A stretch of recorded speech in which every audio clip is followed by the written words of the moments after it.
Hello fellow crafters, I am Mua, and today on this episode of Cardboard Craft, we're going to be making Bilbo's sword, Sting from Lord of the Rings. So, let's get started.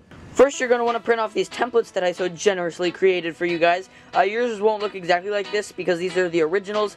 Yours will look a little bit different, but they might look a little bit different. But everything should be there that you need. Then you can cut them out, or it out. Next, I cut out a base piece, which will be the base for the entire sword, and that's just the handle and the blade piece, and that's no cross guard whatsoever.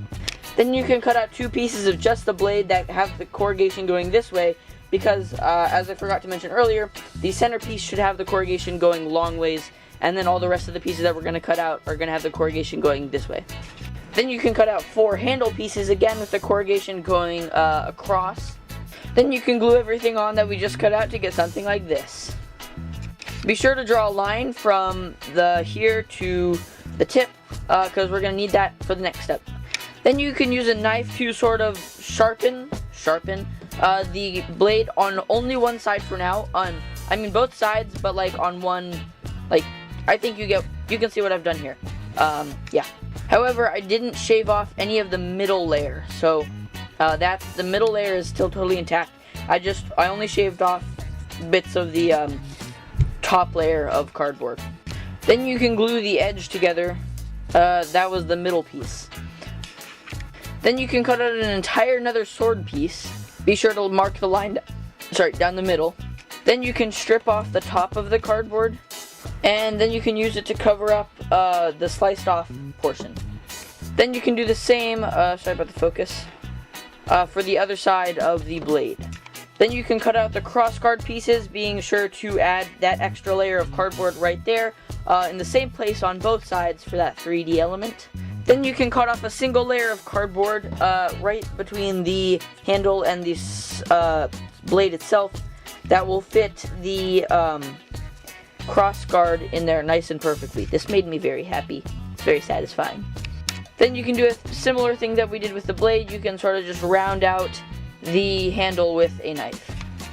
Then you can glue on the crossguard on both sides. Then you can glue the crossguard together at the tip.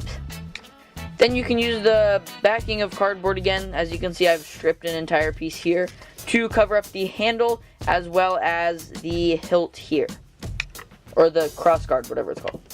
Then for the pommel, I glued 3 pieces of craft foam together to get it a nice thickness, and I had to modify the U so that it would fit my handle specifically.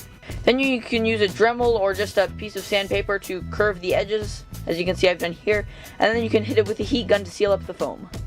And then you can glue it onto the end of your sword. Then I plasti dipped the entire thing. Then you can spray paint the entire thing silver. Then you can paper mache the handle, just a little bit of the handle, where there were seams to make it look a bit cleaner once you paint it. Then you can mix up some red and brown acrylic paint to give it a nice mahogany color. Then you can add some details to that one side of the raised side of the crossguard using some hot glue and a bit of a cereal box. Then of course you can paint them silver. You might want to dry brush them black a little bit too if you want to. Then you can trace on that swirly pattern onto the sword. Then you can use a soldering iron to burn it to burn over the tracing thingy that you just did. This might be slightly dangerous, but I'm a trained professional. Then you can do the hieroglyphs on the inside with a Sharpie. Then you can paint on the handle details using some silver acrylic paint. And I basically just did this by sketching out where I wanted to paint it, with a pencil, and then I painted over it with a thin brush and some silver craft paint. Then you can give the entire thing a gloss finish and you are done. And I'd say it looks pretty spicy. I really like the lacquer spray on the handle. It makes it look like it's made out of wood. So I hope you guys have enjoyed this episode of Cardboard Craft. If you guys have any questions about what I made today, you can leave them down. You can leave those questions down in the comment section below. And as always, don't forget to leave a like and subscribe. You guys should get really hyped for the next video. I'm not going to tell you why, but you should. There's a movie coming out soon. I don't know if you know what it is, but I assume you'll find out in about 2 weeks from now. So yeah, get hyped for the next video. You're gonna love it, just like you loved this one. which is why you're going to leave a like and subscribe.